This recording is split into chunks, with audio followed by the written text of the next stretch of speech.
Welcome to the Nerd Party. Hey everybody, this is a quick note from Tristan Riddell, one of your co-hosts here on Second Contact. There was a little technical glitch when recording this week's episode. Nothing crazy, so I may sound a little hollow, I may still sound a little distorted, but you'll definitely be able to understand me. The only reason why I mention that is because we here at the Nerd Party very much pride ourselves in great audio quality in our content. So we didn't want to re-record this one because we wanted our reactions to be pure and spontaneous. We know that you're going to enjoy the episode regardless, but we just wanted to give you a heads up. Please enjoy the show.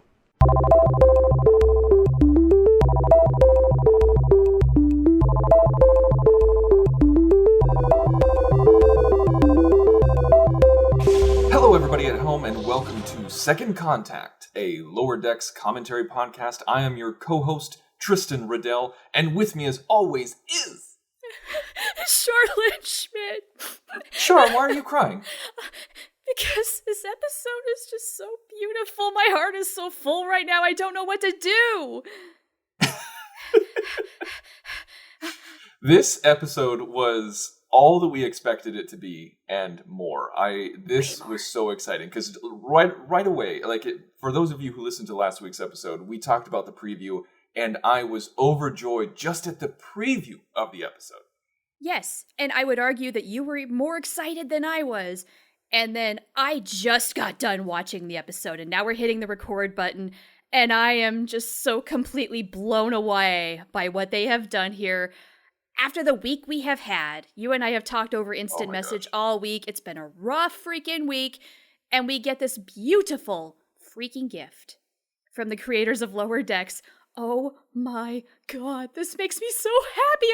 I don't have words. Yes, this was the balm that we needed, the salve, if you will, to heal our wounds this week, or at least to lessen them just a little bit. And this is by far, normally we have this kind of conversation at the end of the episode, but this is by far my favorite Lower Decks episode, and probably my favorite Star Trek episode that I've seen in years? A decade? I don't think it's going too far to say that. This is a masterpiece. This is a true gift, a Valentine to the fans, if I even dare say that phrase. Let's just get right into it because I want to watch this episode again. I need to watch this episode again. I'm with you. Let's go. All right. So for those of you at home, if you haven't listened to us before, what we do is we go 3, 2, 1, hit play. We are queued up after the CBS All Access logo. Again, that's after the CBS All Access logo. So if you're watching through your browser, your TV, your Xbox, however you're doing it, cue it up, and I will say 3, 2, 1, play. All right. Are you ready, Shar? I am ready. Whoosh. Okay, here we go. 3, 2, 1, play.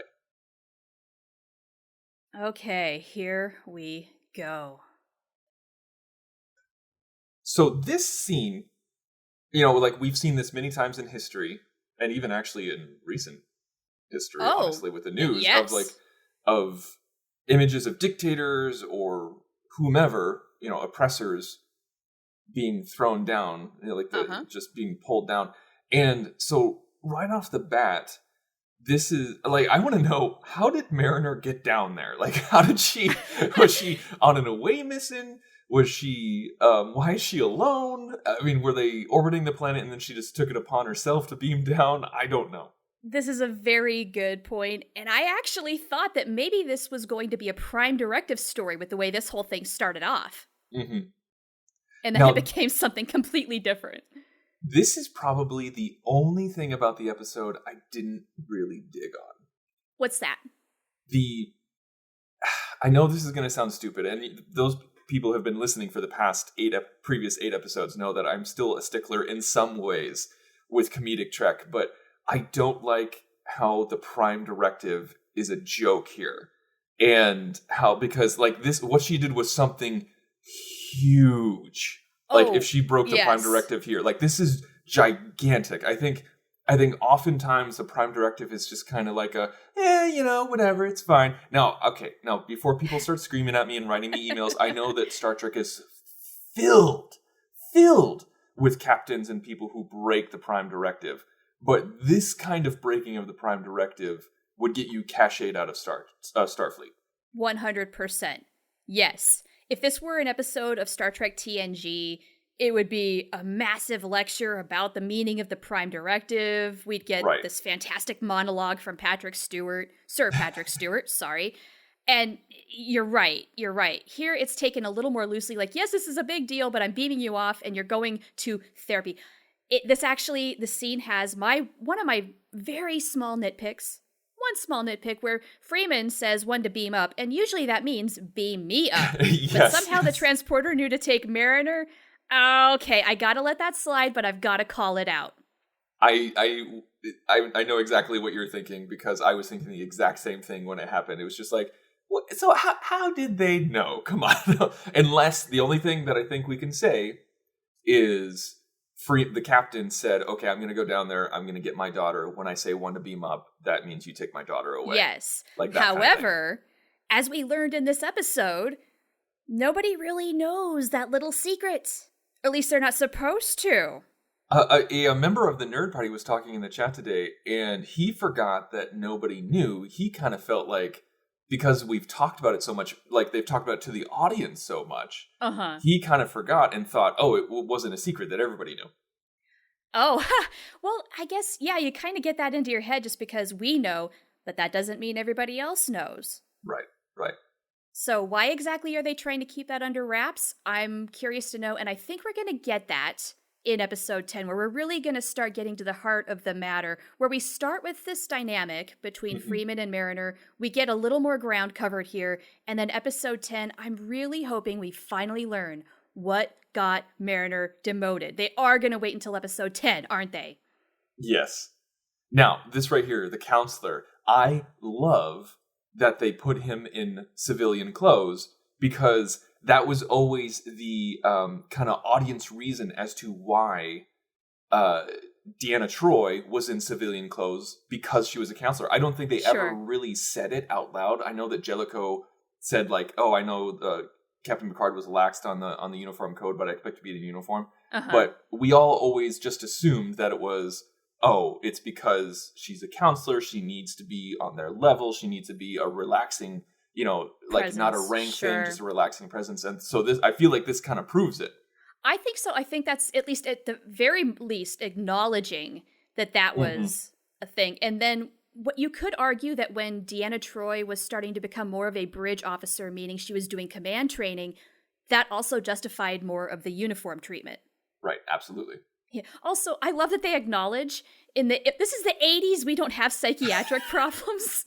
Okay, Mariner. Yeah, that made me chuckle.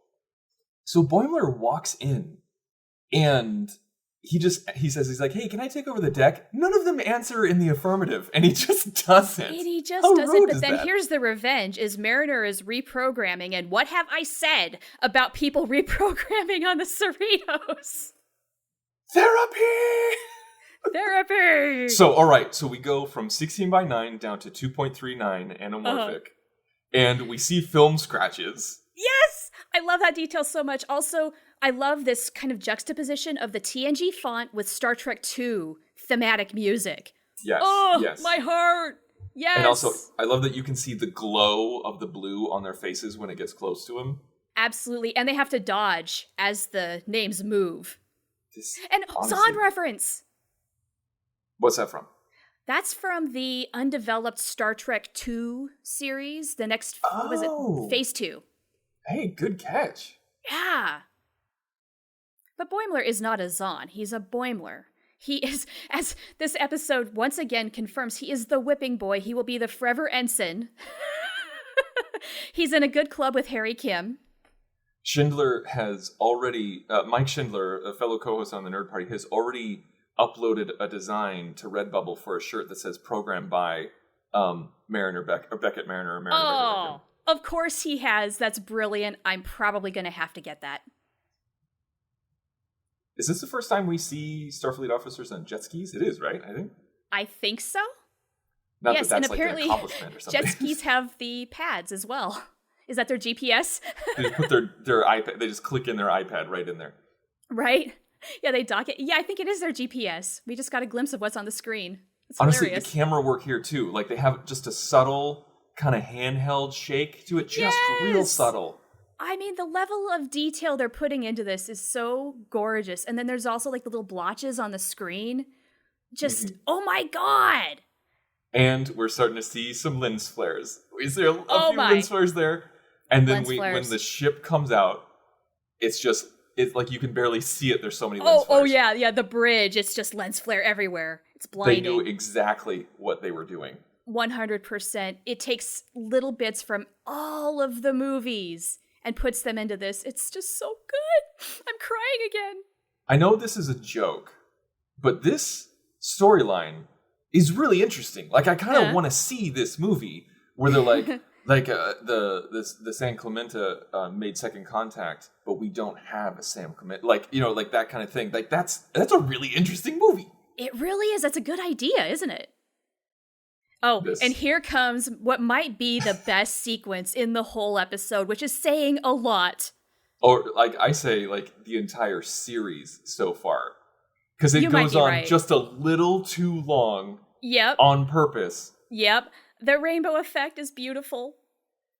But my favorite part is coming in about, I think, 10 seconds. And I think you know which one it is. You gotta love the tears, man. He's just so in love with this ship, as every engineer is, right? They are attached at the hip to their ship. It's just I know. It goes on so long and it starts to swirl and pick up pace. We get it from like probably every angle. 70 different angles. They're obviously making fun of the motion picture. And the engineer is getting there. It is.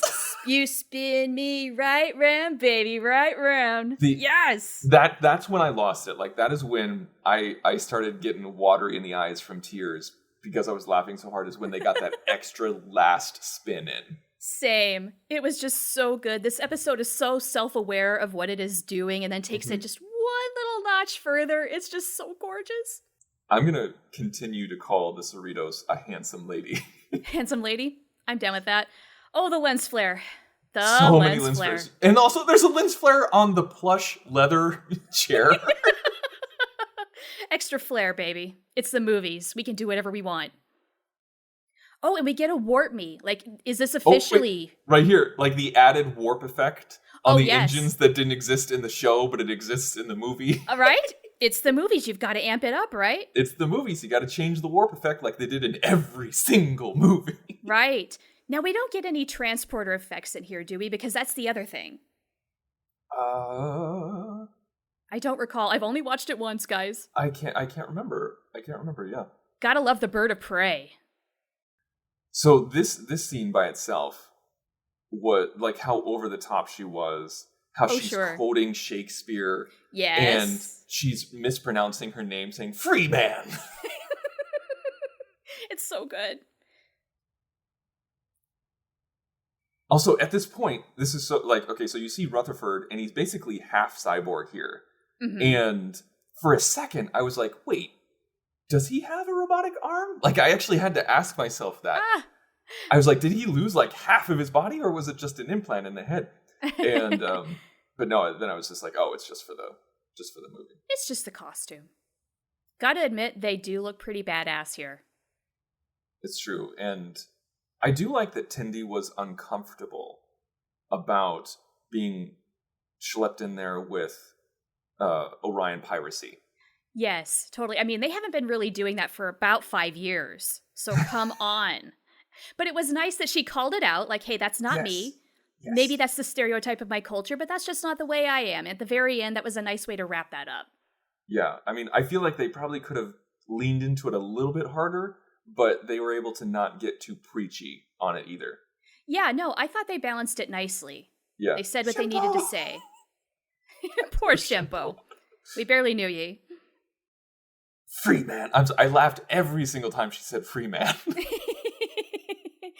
I mean, she's so into this, right? And for a while, when Tendi calls it out, you're just wondering, okay, why is this so much of a thing? It reminded me in Star Trek IV where Bones says to Scotty, "Don't bury yourself in the part," which is how I think Boimler is feeling.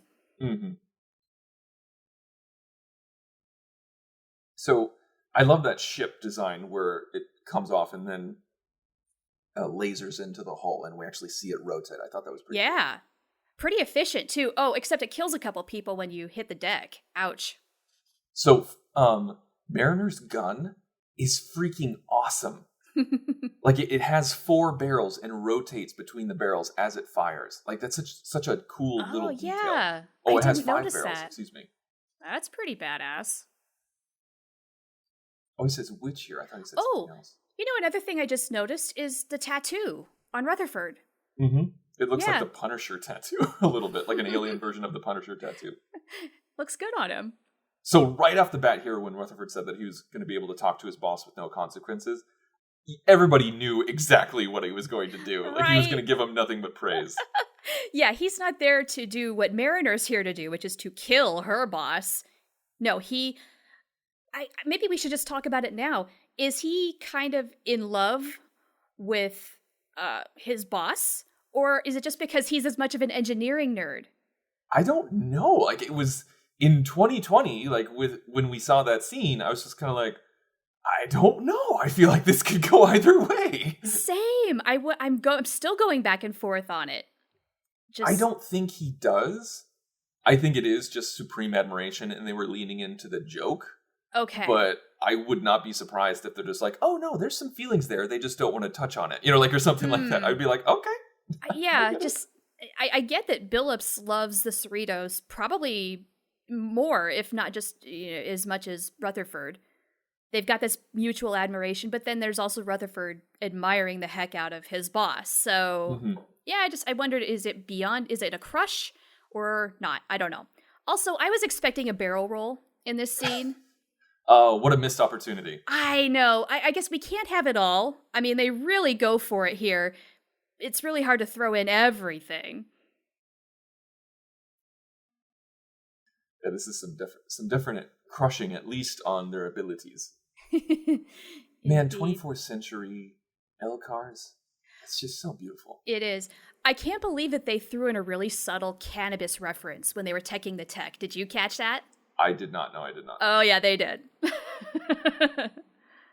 Well, you're from California, so it's legal here. That's right. Till the ball race. Yes, I love that.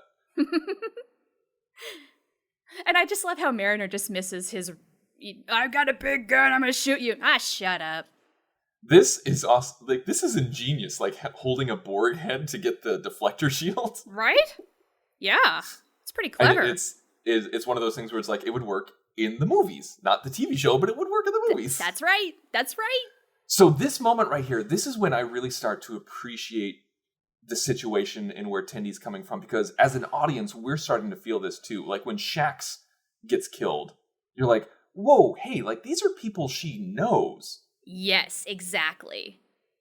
Like this is weird. Like this is on the level of like people fantasizing about killing their boss or like people fantasizing about killing their coworkers, which is an extremely dark thing to deal with. Totally.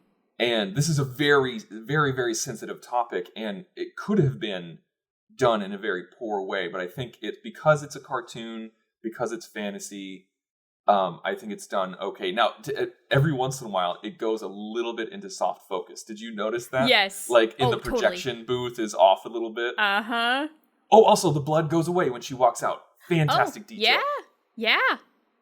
So good. So this is actually the episode once again. Like this is the episode I thought we were going to get all the backstory. I was hoping for that. I really was. I was like, please don't save it for episode 10. Please don't. But of course they will. And I think by episode 2, you and I said, we're not going to get it until episode 10, aren't we? I think you made that call, and yeah, I think you're right. I love the simplicity of the Delta Shield. Yeah. I love that they took away the extra stuff. What I'm enjoying is that we're finally starting to get into the dynamic a little bit here, where we've had little bits and pieces of what's between Mariner and Tendi, but not Tendi, Freeman, forgive me.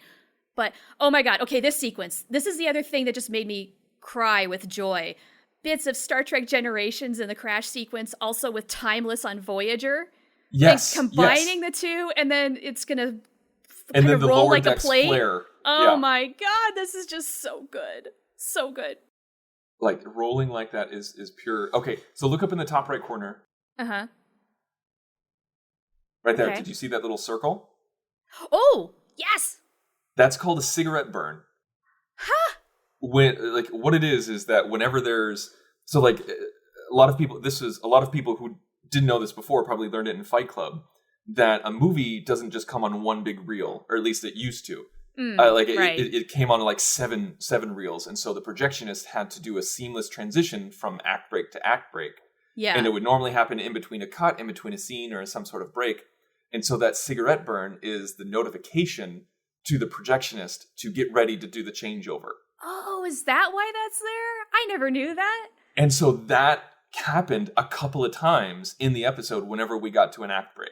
Oh my God. I'm going to watch this over and over and over for little details like that. Wow, they really nailed it, didn't they? So what we saw just now was flickering panels of the LCARs, and it showed us that LCARs are reprogrammable. Now, we all knew that as Star Trek fans. Sure. But I don't think we've ever actually seen it too terribly much, because in TNG, like, it was a plexiglass display, and so they didn't want to change it too much. They didn't want to put in the budget. Sure. But this one showed that, like, with it flickering like that, like, it could actually change. Now, I know that there has been examples in TNG. Again, don't write me. Just saying it was very uncommon to see something like that. Gotcha. Now, again, we're having another movie reference, a subtle one, where they're kind of chasing each other. Reminds me of Picard against the Borg Queen in First Contact. Also, I think that was an Alien reference, too. Oh, was it? Okay. When she said, like, "Get off my mom, you bee." But, like, it's like, I think it's like, "Get away from her, you know." Gotcha. In Aliens. Now, thematically speaking, is Mariner her own worst enemy? Is that what we should be getting out of this? I think so. I think that's a fair assessment. I think it's kind of hard not to make that, that revelation. Sure. That like, she's literally fighting herself, and like, we have the angel and devil of our natures fighting against each other. Right. I love that in Boimler's version of Mariner, she's much more honest with herself. Well, sure, he would see that side of her, right? Whereas I feel like maybe she indulges her demons a little more. Or maybe it's saying that in her personal logs and her private thoughts that she's aware of what she's doing. But only to herself, never to anybody else. But then why is she, I guess, is sabotaging herself the right way to say it? Yeah, I think so. Because she wanted to be in the brig. Like, she wanted to be in the brig. Like, that's why she was pissed at the counselor and going to therapy. Yes, and destroying plants. I noticed that both Mariner and Freeman did that. Yes. That scene later on where Freeman is in the counselor's office it shows that they're more alike than not. Oh, totally. They are probably too much alike, which is, I think, in part what fuels their conflict. But it's also because Freeman is looking out for her daughter. She's doing the best that she can, but maybe she does not know how to relate to Mariner. And so a lot of times Mariner interprets that as, "Oh, I'm never good enough for you. You hate me. What can I possibly do that will make you happy?" Poor Boimler. I gotta love that it's Jet holding Boimler down. Remember this? Well, he was the guy he's the ex-boyfriend of his ex-girlfriend. Right? Yes. Yes. Some psychological issues there, I think. Yeah, this scene was nice. Like, it had a lot of humor, but also was some great character development at the same time. Yes. Yeah, there is growth here. There is change and development. I'm hoping it's just going to continue right into the next episode and we just plunge right into that. And this was nice to hear, even though it's from a holographic representation. I don't hate the ship. I don't hate my crewmates. I work with my best friends.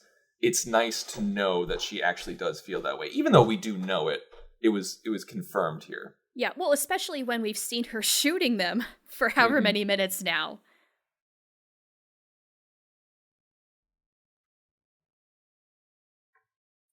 This is also classic right here. where like they caught her monologuing so that she could destroy the ship. And I really like that they lost. They lost their holographic movie. Both like in their separate missions, like Boimler and Mariner lost. You know, not every story has a happy ending. Although it kind of does. Also, I love this this joke too. Therapy works, guys. Therapy works. I love that. As a psych student, I couldn't help but appreciate that. No, obviously, this is just Star Trek fashion, where for one episode you have issues and then you don't have them anymore. Well, let's fix that in the next episode. I really wish I could say in retrospect, yeah, they're going to totally capitalize on that, but we don't know what happens next week. We're recording this in real time the day the episode's released. So I do like that they buttoned this up where they had resolution between Tendi and Mariner, because it is very common in Star Trek for Starfleet officers to be speciest against Ferengi, Cardassians, Klingon, you know, like the people that they're, the Orions. It's very easy to do that, and I know that we gloss over it sometimes because they're the bad guys, but it was nice to see it kind of explored a little bit more in Deep Space Nine. But it's much more common than we give it credit for, and so it was nice to see that confronted. Totally. I mean, Star Trek unfortunately capitalizes on monoculture a lot. So it's cool to know that, hey, not every Orion is a frickin' pirate or a slave trader or whatever. Mm-hmm. No, they're just like humans where there's a lot of diversity.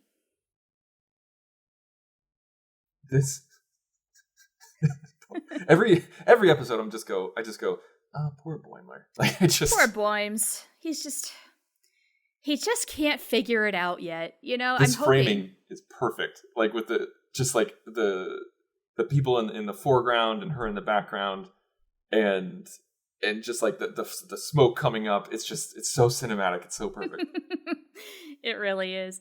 And this is where Boimler finds out that Mariner is indeed Freeman's daughter and did not know. This is confirmation. And he's freaked out. I do like that the Cerritos has the old style holodeck and not the Voyager style holodeck. Sure.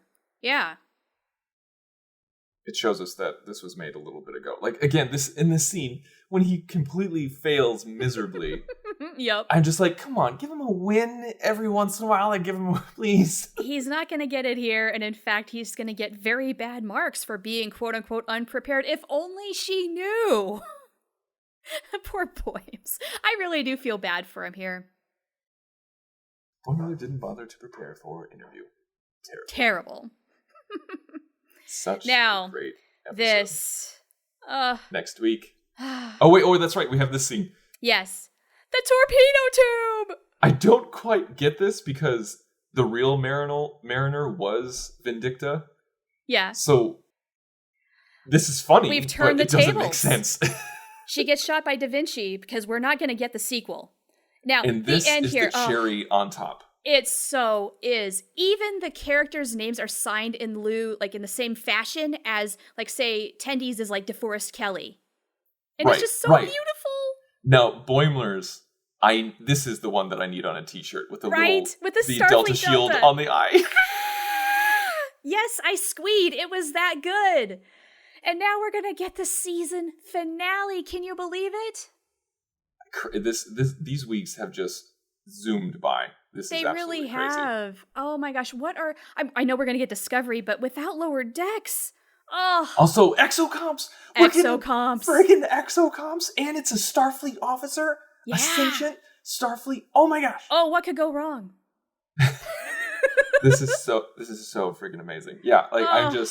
I'm loving the show more and more every single time we watch it. Oh my god, I love this show so much. Now, looking at the credits real quick, I had a feeling that the therapist voice was Paul F. Tompkins, a.k.a. Mr. Peanut Butter on BoJack Horseman.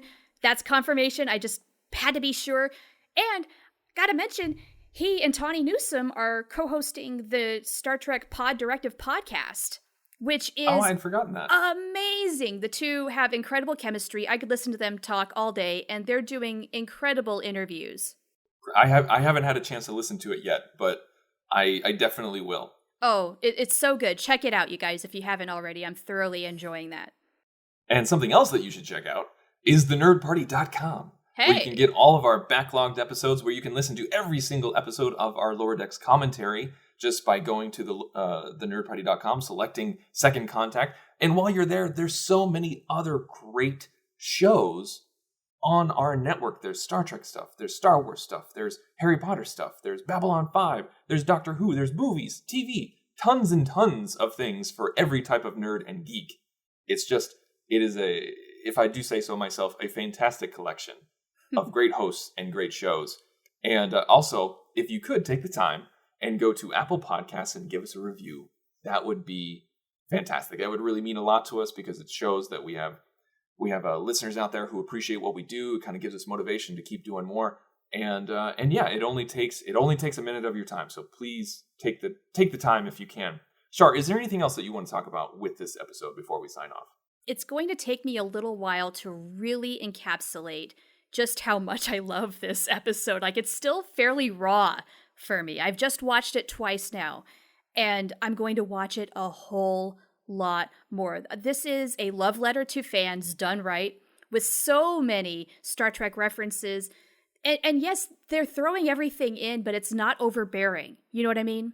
Mm-hmm. Where some people have complained, okay, Lower Decks is just trying to pander to us by making all these references, but this is just fun. Right. That's the thing, is that, like, and people who have listened to every episode, you've heard my journey in kind of accepting this, mm-hmm. because there were several times in the early episodes where I'm just like, come on, like, that doesn't make sense to make that reference here. Like, why would they be talking about that? And there have been times when their references have been a little off timeline-wise. But besides that, you just have to accept that this is for fun. They are, it is filled with Easter eggs on purpose, because that's the point of the show. It's self-referential, yes. Self-effacing Star Trek, but they do it in a loving way. They do, and they're self-aware. This show is self-aware. It knows what it is, and I appreciate that a lot. This might be one of my favorite episodes in all of Star Trek. I don't think it's premature to say that. I know it's easy to have recency bias, and I know that a lot of people do have that when it comes to Discovery and Picard and everything like that, because it's new and it's fresh in your brain. Sure. People have immediate love for it and then get really, really upset if you have anything negative to talk about it. Yeah. But with this, within the framework of the show, like, can this episode compare to The Drumhead? No, because it's apples and oranges. But sure. All that you can go by is your enjoyment and your appreciation of it and what it means to you. And right now, Shar, you and I have watched this episode, had a great time, was thoroughly entertained. We were inside the Star Trek universe. It was a great story with some great character development and some really funny gags. And so while watching the Drumhead, just because I'm going to stick with that reference. Drumhead! Hashtag Drumhead. You enjoyed it in a very different way. You're engaged in a different way. It's political. It's encapsulating. It's captivating, and it has great writing that makes you think. That's not Lower Decks. Not thoroughly. Not in that same light. Strictly, no. Not in that same light. That's not a knock on Lower Decks. I think the writing's fantastic. Yes. But it's just in a different way. And so yeah. That's how you have to balance it out. And so this may be recency bias. I don't care. I had a great time. Yeah. I really do think this is going to hold up in terms of its enjoyment value, which is why I'm saying this is probably going to be right at the very top of my favorite episodes in all of Star Trek. It's just that good. They put in so much effort and detail. They really know what they're doing with this series. I mean, I have nothing but praise for the folks who have worked on this show. I love you all so much. Thank you for this gift. It has meant the world in 2020. It really has. Especially right now, yeah. Yeah. I mean, if it were any other year, I'm sure we would be enjoying Lower Decks, nevertheless. But right now, when we really I need a lot of escapism to just enjoy and not think about all of the world's problems. This does it for me so much. This is my therapy. And it works. So next week is the season finale, and it is they kept the plot line a little close to the vest. Like we don't exactly know what it's going to be about, and I think that's pretty cool. Yeah, which means I think it's going to be a bit of a humdinger. As good as this is, maybe we're going to get another explosive episode next week. I'm maybe excited. Better. We don't know. We'll have to wait until next week to find out. And also, you guys will have to wait until next week to hear our next episode. So thank you so much for listening. Thank you so much for downloading and subscribing. Tell your friends. Let them know that you love this show and that they need to listen to our podcast as well. So thank you so much, and we'll see you next week. Stay Cerrito strong. Join the revolution. Join the Nerd Party.